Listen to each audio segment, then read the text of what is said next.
ದೇಶದ ಅತಿದೊಡ್ಡ ರಾಜ್ಯ ಉತ್ತರ ಪ್ರದೇಶ. ಇದರ ರಾಜಕೀಯ ರಂಗಭೂಮಿಯಲ್ಲಿ ಶಿವ ಶ್ರೀರಾಮನ ನಂತರ ಕೃಷ್ಣ ಪರಮಾತ್ಮ ಎಂಟ್ರಿ ಕೊಟ್ಟಿದ್ದಾರೆ. ಅಯೋಧ್ಯೆಯಲ್ಲಿ ಶ್ರೀರಾಮ, ಕಾಶಿಯಲ್ಲಿ ವಿಶ್ವನಾಥನ ಮಂದಿರದ ನಂತರ ಮಥುರಾದತ್ತ ಗಮನ ಕೇಂದ್ರೀಕರಿಸುವ ಮೂಲಕ ಪಶ್ಚಿಮ ಉತ್ತರ ಪ್ರದೇಶದತ್ತ ಆಸೆಯ ಕಂಗಳಿಂದ ನೋಡುತ್ತಿದೆ ಬಿಜೆಪಿ. ಮಥುರಾ ಕೃಷ್ಣನ ಜನ್ಮಭೂಮಿ.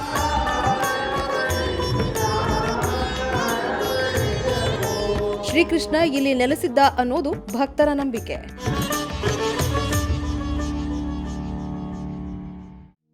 ಮಥುರಾ ನಗರ ಮತ್ತು ಅಲ್ಲಿನ ದೇವಸ್ಥಾನಗಳನ್ನು ಬಿಜೆಪಿಯು ತನ್ನ ಚುನಾವಣಾ ಅಜೆಂಡವನ್ನಾಗಿ ಮಾಡಿಕೊಳ್ತಿದೆ ಎಂದ್ರೂ ತಪ್ಪಾಗಲ್ಲ.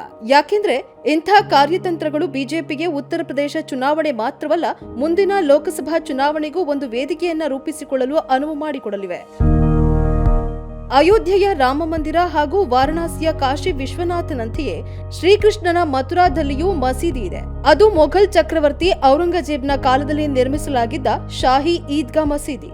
ಮಥುರಾ ಈವರೆಗೆ ಕೋಮುವಾದಿ ರಾಜಕಾರಣಕ್ಕೆ ಸಾಕ್ಷಿಯಾಗಿಲ್ಲ. ಆದರೆ 2020 ಸೆಪ್ಟೆಂಬರ್ನಲ್ಲಿ ರಾಮ ಜನ್ಮಭೂಮಿ ಅಯೋಧ್ಯೆಯಲ್ಲಿ ಶ್ರೀರಾಮ ಮಂದಿರ ನಿರ್ಮಾಣ ಕಾರ್ಯ ಆರಂಭವಾದಾಗಿನಿಂದ ಮಥುರಾದಲ್ಲಿಯೂ ಕೂಡ ಶ್ರೀಕೃಷ್ಣನ ಮಂದಿರದ ಕಾಂಪೌಂಡ್ಗೆ ಹೊಂದಿಕೊಂಡಂತಿರುವ ಮಸೀದಿಯನ್ನ ಕೆಡವಬೇಕು ಅಂತ ಕೆಲವರು ನ್ಯಾಯಾಲಯದ ಮೊರೆ ಹೋಗಿದ್ದಾರೆ. 2021 ಡಿಸೆಂಬರ್ನಲ್ಲಿಯೂ ಇಂಥದ್ದೇ ಮತ್ತೊಂದು ಅರ್ಜಿಯನ್ನ ಸಲ್ಲಿಸಲಾಗಿದೆ. ಪ್ರಕರಣಗಳು ವಿಚಾರಣಾ ಹಂತದಲ್ಲಿದೆ.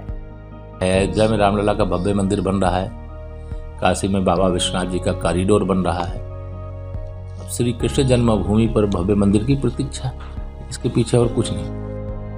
ಬಿಜೆಪಿಯು ದೇಗುಲ ರಾಜಕಾರಣಕ್ಕೆ ಎಷ್ಟು ಆದ್ಯತೆ ನೀಡುತ್ತಿದೆ ಅಂದ್ರೆ, ಜನವರಿ ಕೊನೆ ವಾರದಲ್ಲಿ ಗೃಹ ಸಚಿವ ಅಮಿತ್ ಶಾ ವೃಂದಾವನದ ಬಂಕೆ ಬಿಹಾರಿ ದೇವಸ್ಥಾನಕ್ಕೆ ಭೇಟಿ ನೀಡಿ ನಂತರ ಮಥುರಾದಲ್ಲಿ ಮನೆ ಮನೆ ಪ್ರಚಾರ ಕೈಗೊಂಡ್ರು. ಮುಖ್ಯಮಂತ್ರಿ ಯೋಗಿ ಆದಿತ್ಯನಾಥ್ ಆಡಳಿತಾವಧಿಯಲ್ಲಿ 19 ಬಾರಿ ಮಥುರಾಗೆ ಭೇಟಿ ನೀಡಿದ್ದಾರೆ. ಫೆಬ್ರವರಿ 2ರಂದು ಅಯೋಧ್ಯ, ಕಾಶಿಯಂತೆಯೇ ಮಥುರಾ, ವೃಂದಾವನ ಕೂಡ ಹೊರತಾಗಿಲ್ಲ ಎಂಬ ಟ್ವೀಟ್ ಮಾಡಿದ್ರು. ಈ ಎಲ್ಲ ಬೆಳವಣಿಗೆಗಳ ನಡುವೆಯೂ ಮಥುರಾದೊಂದಿಗೆ ವೃಂದಾವನವನ್ನು ಸಂಪರ್ಕಿಸುವ ದ್ವಾರದ ನಿರ್ಮಾಣದ ಕೆಲಸಗಳು ಈಗಾಗಲೇ ಪ್ರಾರಂಭವಾಗಿವೆ. ಈ ಹಿಂದಿನ ಚುನಾವಣಾ ರ್ಯಾಲಿಯಲ್ಲಿ ಸ್ಥಳೀಯವಾಗಿ ದೇಗುಲ ರಾಜಕಾರಣದ ಪ್ರಸ್ತಾಪ ಆಗ್ತಿರಲಿಲ್ಲ.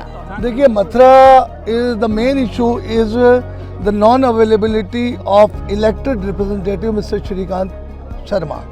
He had been elected 5 years back and he had been appointed as a power minister. But sorry to say that he was not at all available to the public, number one. Number two, he has not done even a single work for the development. Number three, lot of atrocities from him and his department of the power is being done. The smart meters are being installed thrice over here. Extra charges were imposed on the consumers. The cost of power has gone 4 times high. ಕುತೂಹಲಕಾರಿ ಅಂಶ ಅಂದ್ರೆ, ಬಿಜೆಪಿಯ SK. Sharma ಪಕ್ಕದ month ಕ್ಷೇತ್ರದಿಂದ ಗೆದ್ದು ಶಾಸಕರಾಗಿದ್ರು. ಆದ್ರೆ ಈ ಬಾರಿ ಶರ್ಮಾಗೆ ಟಿಕೆಟ್ ಕೊಡಲಿಲ್ಲ ಎಂಬ ಕಾರಣಕ್ಕೆ ಅವರು ಕಣ್ಣೀರಿಟ್ಟ ಫೋಟೋಗಳು ವೈರಲ್ ಆಗಿದ್ವು. ಸದ್ಯ ಬಿಜೆಪಿ ತೊರೆದು ಬಿಎಸ್ಪಿಗೆ ಅವರು ಸೇರ್ಪಡೆಯಾಗಿದ್ದಾರೆ. ಬಿಎಸ್ಪಿಗೆ ಸೇರಿದ್ದರ ಬಗ್ಗೆ ಶರ್ಮಾ ಹೇಳಿದ್ದು ಹೀಗೆ: मैं बीजेपी में और संघ में सन 80 का स्वयंसेवक हूँ, लेकिन वो पहले वाली बीजेपी नहीं है, वो कोई विचारों वाली बीजेपी नहीं है। केवल और केवल कुछ लोगों ने इसको कैप्चर कर लिया है, जो केवल लूटने का काम कर रहे हैं। 2014 में इन लोगों ने कहा केंद्र सरकार बनेगी, आपको आयोग का अध्यक्ष बनाएंगे, नहीं बनाया, कोई बात नहीं। 2017 में कहा यहाँ से मथुरा चुनाव लगाना है, तो पैराशूट से ले आए ऊपर से, कोई बात नहीं। 2022 के लिए 2.5 साल पहले इन्होंने कहा मार्च से तैयारी करिए, और तैयारी हम पे कराई। और उस आदमी को जिसने 2017 में इन्हीं माननीय धर्मेंद्र प्रधान मंत्री ने 5 करोड़ CSR फंड दिया, उस व्यक्ति को मेरे को मार्ट में हराने के लिए। बहुत लोग भाजपा छोड़ के जा रहे हैं। आज भी यहाँ पर जहाँ मैं खड़ा हुआ हूँ, भाजपा के पदाधिकारी और कार्यकर्ताओं ने भाजपा छोड़ के, लोकदल छोड़ के, कांग्रेस छोड़ के बसपा का दामन थामा है। बसपा ज्वाइनिंग किया सब लोगों के सामने, यहाँ पर अभी जहाँ आप खड़े हुए यहीं पर। ಅಲ್ಲದೆ ಪ್ರದೀಪ್ ಮಾಥುರ್ ರೀತಿಯೇ ಶರ್ಮಾ ಕೂಡ ವಿದ್ಯುತ್ दर ಏರಿಕೆ ಮತ್ತು ಬಿಲ್ಗಳಲ್ಲಿನ ವ್ಯತ್ಯಾಸಗಳ ಬಗ್ಗೆ ಆರೋಪಿಸಿದ್ರು. 60,000 जनता के खिलाफ FIR, झूठी FIR। वही नहीं छापे लगवाना, तुरंत कनेक्शन कटवाना और स्मार्ट मीटर के माध्यम से लोगों को लूटना। जहाँ 300 रुपये बिल आना चाहिए वह 30,000 का बिल। यहाँ 1000 रुपये बिल आना चाहिए, 80,000 रुपये बिल। अब एडिटिंग सेटिंग करके जो पैसा नहीं देगा उसका काम नहीं होगा और परेशानी लेके जाएंगे। जनता जानती है किसे धुतकार आ गया इन लोगों को।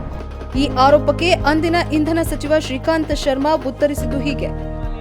बिजली, पानी, सड़क, स्वास्थ्य और शिक्षा ये विकास की धुरी है और मथुरा इन सब चीज़ों से अछूता रहा है। पहले तारों का जाल बना रहता था, तार लटके रहते थे, अंडरग्राउंड केबलिंग का काम हुआ है और पूरे मथुरा वृंदावन अपने नगर निगम क्षेत्र में आने वाले 1.5 साल के अंदर हम पूरा अंडरग्राउंड केबलिंग का यहाँ काम कर देंगे।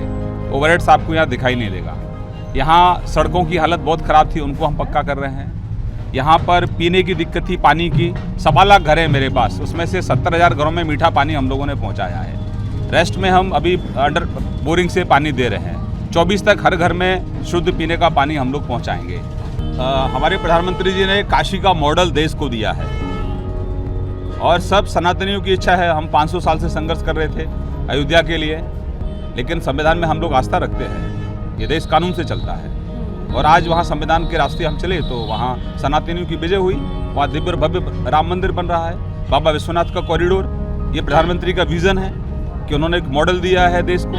उसी मॉडल के आधार पर हम जो जन्म स्थान है उसको दिव्य और भव्य बनाएंगे। भरत 84 को उसका जो स्थान है इसको दिव्य बनाएंगे। ಪಶ್ಚಿಮ ಉತ್ತರ ಪ್ರದೇಶದಲ್ಲಿ ಒಟ್ಟು 100 ಸೀಟ್ಗಳಿವೆ. 2017ರ ಚುನಾವಣೆಯಲ್ಲಿ ಮಥುರಾ ಜಿಲ್ಲೆಯ 5 ಕ್ಷೇತ್ರಗಳಲ್ಲಿ ಸ್ಪರ್ಧಿಸಿದ್ದ ಬಿಜೆಪಿ 4ರಲ್ಲಿ ಗೆಲುವು ಸಾಧಿಸಿತ್ತು. ಮಥುರಾ ನಗರದ ಅನೇಕ ಮತದಾರರ ಆದ್ಯತೆ ಪಟ್ಟಿಯಲ್ಲಿ ದೇವಾಲಯ ನಿರ್ಮಾಣ ಮಾಡಬೇಕು ಅಂತಿಲ್ಲ.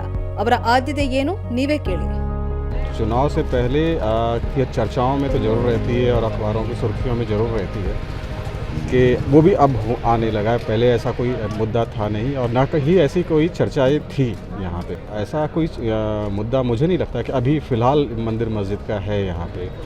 तो यहाँ पे मेन जो सालों से जो चुनावी मुद्दा रहा है वो रहा है यमुना पॉल्यूशन। और दूसरा भी एक मुद्दा है कि एक खारे पानी की यहाँ समस्या ज़्यादा रही है। कोई विकास ना है, सब पानी गंदगी भरी पड़ी है जी। कोई या तो नगर निगम काम ना कर रही ना कोई कर रही। किशन सिंह जी अध्यक्ष बनी गई, आज तक नाम ना है। तो ये मंत्री एहले साहब बहुत मिलते। कारखाने नहीं है यहाँ, कोई किसी प्रकार के कोई ऐसे वो नहीं है।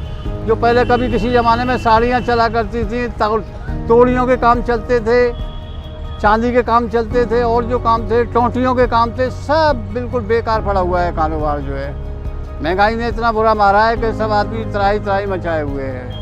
मथुरा में सबसे बड़ा मुद्दा यही है कि बेरोजगारी, रोजगार नहीं है। आप देख रहे हो यहाँ से वहाँ तक पूरी ढकेलें खाली खड़ी हुई हैं, कोई रोजगार नहीं है। ಮಥುರಾದ ಒಟ್ಟು ಜನಸಂಖ್ಯೆಯಲ್ಲಿ 15% ಮುಸ್ಲಿಂ ಮತದಾರರಿದ್ದಾರೆ. ಇಲ್ಲಿ ಕೋಮು ಸಂಘರ್ಷ ತೀರಾ ವಿರಳ. तो यहाँ पे जैसे योगी जी ने एक टाइम में मैंने मंदिर बनाने की बात करी थी, तो आपको क्या लगता है कि मुस्लिम संप्रदाय के लोगों को क्या इस बात से गुस्सा है या कुछ है? नाराज़गी तो है मैडम। जब 1968 में फैसला हो चुका है और 1991 में हमारी कोर्ट ने जो सुप्रीम कोर्ट है उसने फैसला दे दिया है कि जो स्थान मंदिर मस्जिद या कोई भी गिरजाघर वो जैसा है वो वैसा ही रहेगा। तो मोदी जी से और योगी जी से मैं प्रार्थना करना चाहता हूँ कि इस मुद्दे को ना उठाए जाएं। जो भाईचारा है हम यहाँ पर हिंदू में और मुसलमान में, वो भाईचारा बना के रखा जाए। इसमें दुश्मनी और दरार वाली बात नहीं डाली जाए। विजय जी, आप हमें ये बताइए कि इस बार का जो चुनावी मुद्दा हमें सुनने में आ रहा है कि टेम्पल पॉलिटिक्स है, यहाँ एक टेम्पल बनने वाला है, तो उसको आप किस तरीके से मतलब आपको क्या लगता है कि मथुरा में वो एक्चुअली क्या इशू है? नहीं। यहाँ अभी तक आपने जिन लोगों से भी बातचीत की होगी, आपको भी फीडबैक ऐसा मिला होगा कि ऐसा कोई पॉलिटिक्स यहाँ नहीं है। वास्तविकता में ये केवल इतनी बात हुई है कि पिछले साल कुछ लोगों ने यहाँ सबसे पहले एक मुकदमा दायर किया कि श्री कृष्ण जन्मभूमि परिसर में जो औरंगज़ेब के ज़माने की मस्जिद बनी हुई है उसको वहाँ से हटाकर और वो संपत्ति जो उसका वास्तविक मालिक है वो श्री कृष्ण जन्मस्थान ट्रस्ट उसी को दे दी जाए।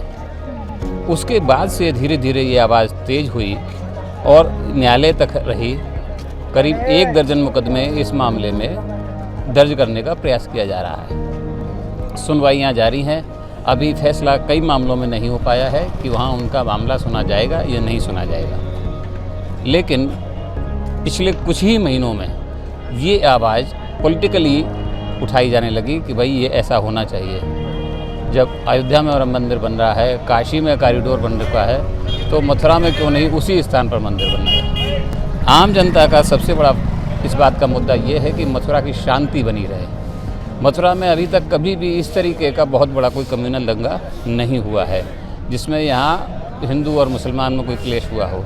छोटे मोटे पिछले दिनों जो हुए होंगे उसमें, लेकिन मंदिर मुद्दे को लेकर के नहीं हुआ, वो अन्य वजहों से हुए। तो इसलिए लोग, पहली बात लोगों की प्राथमिकता ये है, शांति चाहिए उन्हें, क्योंकि जब तक शांति नहीं होगी तब तक उनका धार्मिक पर्यटन का जो मुख्य व्यवसाय है वो नहीं चल पाएगा। ಮಥುರಾ ರೈತರ ಪ್ರತಿಭಟನೆಯ ಕೇಂದ್ರ ಎನಿಸಿಕೊಂಡಿದೆ. ಸದ್ಯ ಆರ್ಎಲ್ಡಿ ಮತ್ತು ಸಮಾಜವಾದಿ ಪಕ್ಷ ಮೈತ್ರಿ ಮಾಡಿಕೊಂಡು ಚುನಾವಣಾ ಕಣಕ್ಕಿಳಿದಿದ್ದು ಆರ್ಎಲ್ಡಿ ಪರವಾಗಿದ್ದಾರೆ ಎಂದು ಹೇಳಲಾಗುವ ಜಾಟ್ ಮತದಾರರು ಸಮಾಜವಾದಿ ಪಕ್ಷಕ್ಕೆ ಬಲ ತುಂಬಬಹುದು. जयंत चौधरी जी के मन में है कि सरकार बनेगी तो अखिलेश बाबू उनकी सुनेंगे। अरे जयंत बाबू किस मुगालते में हो जो अपने पिताजी और चाचा जी की नहीं सुनता, वो आपकी क्या सुनेगा?